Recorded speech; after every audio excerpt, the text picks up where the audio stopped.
2026 തുടക്കം കൊണ്ട് തന്നെ ഗെയിം ഓഫ് ത്രോൺസ് യൂണിവേഴ്സ് കുറച്ചുകൂടെ വലുതാകാൻ പോവുകയാണ്. 2026 ജനുവരി 18 night of the seven kingdoms season 1 വരികയാണ്. GRR മാർട്ടിൻ്റെ തന്നെ ടെയിൽസ് ഓഫ് ഡങ്ക് ആൻഡ് എഗ് എന്ന നോവലിനെ ബേസ് ചെയ്താണ് ഈ സീരീസ് വരാൻ പോകുന്നത്. Sir Duncan the tall and egg എന്ന് വിളിക്കപ്പെടുന്ന ഏഗൻ ടാർഗേറിയൻ്റെയും ഒരു അഡ്വഞ്ചർ ആയിരിക്കും ഈ സീരീസ് കഥ പറയാൻ പോകുന്നത്. ടൈം ലൈൻ്റെ കാര്യം വെച്ച് നോക്കുകയാണെങ്കിൽ ഈ ഗെയിം ഓഫ് ത്രോൺസ് നടന്ന ഇവൻസിന് ഒരു 100 വർഷം മുൻപും ഹൗസ് ഓഫ് ഡ്രാഗൻ്റെ ഇവൻസിന് 75 വർഷം ശേഷവുമാണ് ഈ നൈറ്റ് ഓഫ് സെവൻ കിങ്ഡംസിലെ ഇവൻസ് സംഭവിക്കാൻ പോകുന്നത്.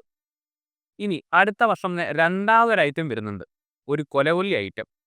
2026 സമ്മറിൽ ഹൗസ് ഓഫ് ഡ്രാഗൺ സീസൺ 3 വരികയാണ്.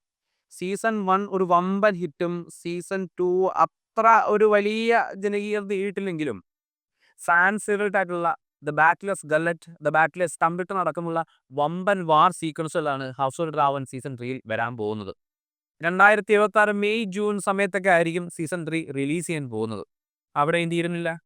The Knight of the Seven കിങ്ഡംസിൻ്റെ സീസൺ 2 2027 ഉണ്ടാകുമെന്ന് കൺഫേം ചെയ്തു. ഹൗസ് ഓഫ് ഡ്രാഗൺ സീസൺ 4 2028 ഉണ്ടാകുമെന്ന് കൺഫേം ചെയ്തു.